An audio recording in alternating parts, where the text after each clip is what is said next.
अलीगढ़ जनपद में लहरा सलेमपुर के गिरधरपुर मंदिर में 5 दिवसीय राम कथा एवं ज्ञान यज्ञ में कानपुर से आए कथावाचक धर्म भूमि क्रांतिकारी का सानिध्य लोगों को प्राप्त हुआ।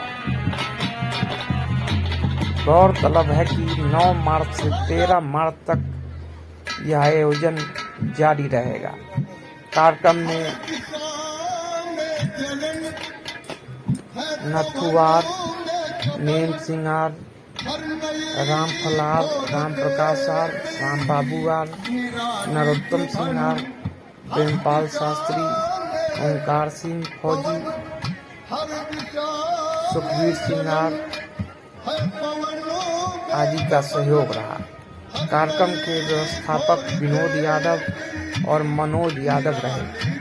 उदयवीर आर, के यादव आर, सोमदेव आर, देवेंद्र यादव प्रधान, नगरिया से सियानी डॉक्टर खुशपाल आर, डॉक्टर रुकंदर आर, राजपाल सिंह आर आदि उपस्थित रहे। साथियों नमस्ते।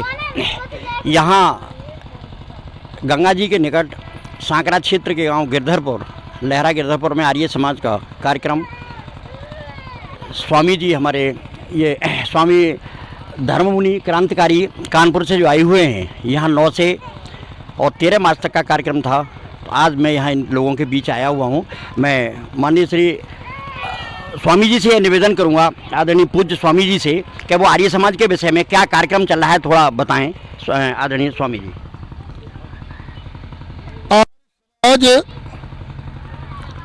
एक वो संस्था है जिसकी महर्षि देव दयानंद ने सन 1875 ईस्वी में मुंबई में स्थापना की थी। आर्य समाज कोई संस्था नहीं है, कोई संप्रदाय नहीं है, कोई मठ या पंथ नहीं है। आर्य समाज एक जाज्वल्यमान एक संस्था है जो हिंदुओं को जागृत करती है, आर्यों को जागृत करती है, वेदों की तरफ लौटने का संदेश देती है। आर्य समाज जितना भी संसार के अंदर पाखंडवाद चल रहा है उसके विरोध में रहती है, क्योंकि कोई भी देश जब तक वो सही मार्ग पर चलता है तब तक वो उन्नति करता है, और जहाँ वो पाखंड की चपेट में और जातिवाद की चपेट में आ जाता है धीरे धीरे विनष्ट हो जाता है। आर्य समाज आज हमारे भारतवर्ष में 8000 के ऊपर आर्य समाजें हैं। पूरे विश्व में करीब 13,000 के ऊपर आर्य समाजें हैं। आर्य समाज निरंतर अपने पथ पर अग्रसर होते हुए प्रगति कर रही है। जी, मैं स्वामी जी ये जानना चाहूँगा कि पहले एक महर्षि स्वामी देव दयानंद ने तमाम विश्व में, आज आप कहीं भी जाएं वहाँ आपका आर्य समाज का नाम ज़रूर होगा, और प्रत्येक जनपद में एक दयानंद एग्लो वैदिक पाठशाला होगी जिसमें हम लोग उसे डीएवी इंटर कॉलेज के नाम से जानते हैं।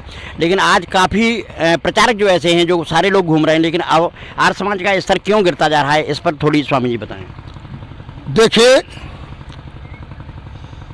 आर्य समाज के स्तर गिरने का कारण केवल एक है, आपस में विघटन, दूसरे स्वाध्याय की कमी। आज हम सभी ऋषि दयानंद बनने के लिए तैयार बैठे हैं, लेकिन ऋषि दयानंद के अनुयायी बनने के लिए तैयार नहीं बैठे हैं। आज स्वार्थ भाव, लोभ, लालच ये सब कूट कूट के भर गया है, इसीलिए आर्य समाज का पतन होता चला जा रहा है। फिर भी जो जहाँ पर है ऋषि दयानंद का अनुयायी अगर है तो अपने स्तर से देश को, जनता को, समाज को जागरूक कर रहा है और समाज में फैले हुए कुरीतियों को नष्ट करने के लिए प्रयत्नरत रहता है। साथियों, मेरे साथ में हैं गुरुकुल गंगीरी से आदरणीय आचार्य जी, जो गंगादयाल जी आचार्य जी हैं। मैं उनसे एक निवेदन करूंगा कि वो आर्य समाज के संदर्भ में थोड़ा हमें बताएं कि उनके विद्यालय गुरुकुल में असल में किस तरह की व्यवस्थाएँ रहती हैं। आदरणीय आचार्य जी, बस आप छोड़ दीजिए, आप बताइए। महोदय, आपके चैनल के माध्यम से बताना चाहूँगा, ऋषि दयानंद एक ऐसे महान पुरुष थे जिन्होंने संपूर्ण जीवन ब्रह्मचर्य का व्रत धारण करते हुए संपूर्ण मानव जाति के कल्याण के लिए दर दर की ठोकर खाते हुए पहाड़, पर्वत, नदी, नाले इन सब की चिंता को न रखते हुए उन्होंने मात्र ये समझा कि जो हमारी धर्म और संस्कृति कैसे बचे, हमारा जो हिंदू सोया हुआ है जिसने आर्य। जो आर्य के रूप में था उसका नाम हिंदू के रूप में परिवर्तित हो गया, जो अपनी मुख्य धारा से हट गया, टूट गया, और उसको एक करने के लिए, वेदों की ओर लौटने के लिए, सिद्धांतों पर चलने के लिए, और जो हमारी मुख्य भाषा देव भाषा कहलाती थी, जिसका नाम संस्कृत भाषा है, जो संपूर्ण विश्व में एकमात्र ऐसी भाषा थी जो संसार के लोगों के अंदर प्रेम, भाईचारा और बंधुत्व की भावना सिखाती थी, ऐसी भाषा के प्रति स्वामी ने पुनः लोगों को आकर्षित किया, लोगों को जगाया, उनके अंदर चेतना प्रकट की। और मैं समस्त आपके चैनल के माध्यम से सभी आयोजनों को, समस्त देश के हिंदू नागरिकों को से कहना चाहूँगा, हम अपनी संस्कृति को बचाने के लिए और धर्म को बचाने के लिए आगे आएँ, भले ही हमें प्राणों की बाजी क्यों लगानी पड़े। अब मैं आपका परिचय जानना चाहूँगा। महोदय, मेरा नाम आचार्य गंगादयाल आर्य, गुरुकुल गंगीरी, अलीगढ़।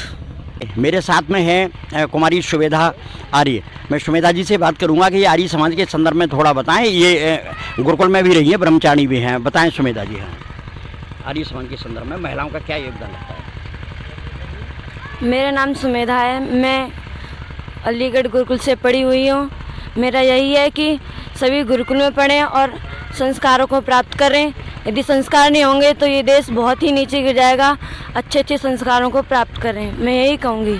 पहले तो बेटा महारानी लक्ष्मीबाई और तमाम दुनिया इतिहासों में पहले महिलाओं का नाम रहा है, तो ऐसे कुछ इतिहास में बताओगी तुम, जिस तरह से कुछ महिलाएं और भी आगे बढ़े, जिनका उत्साहवर्धन हो? जैसे हमारे देश में हुई है, स्त्री को ही ब्रह्मा कहा गया है। अगर जो कुछ कर सकती है नारी कर सकती है। यत्र नार्यस्तु पूज्यन्ते रमन्ते तत्र देवता, यत्र नार्यस्तु पूज्यन्ते सर्वास्तत्र फला क्रिया। जो नारी है वही निर्माण करती है, माता निर्माता भवती। माता निर्माण करने वाली होती है। माँ चाहे तो कुपुत्र बना दे, माँ चाहे तो सुपुत्र बना दे। मैं यही कहूँगी कि हमें नारियों को हर चीज़ में आगे रहना चाहिए और हमें अपने देश को प्रबल बनाना चाहिए। जैसे कि झांसी की रानी दुर्गावती, ये हमारे देश के लिए अपनी जान तक दे गई। मैं बस यही कहूँगी कि सभी गुरुकुल में पढ़ें और अच्छे संस्कारों को प्राप्त करें। आपका परिचय बताइए, अपना नाम बताइए। हाँ, सुमेधा। मेरा नाम कुमारी सुमेधा आर्य है। मेरे पिताजी का नाम श्री सत्यप्रकाश आर्य। इसी गांव से हूँ, गिरधरपुर से, और अलीगढ़ गुरुकुल से पढ़ी हुई हूँ। बस साथियों, मेरे साथ थी बहन सुमेधा जी। अब मैंने सुमेधा जी से बात की तो उनका भी उद्देश्य यह है कि जब तक नारी जागृति नहीं होगी, जब तक नारी का जागरण नहीं होगा, तब तक देश नहीं जाग पाएगा। डेली न्यूज़ के लिए अलीगढ़ से मैं राजपाल सिंह आर्य।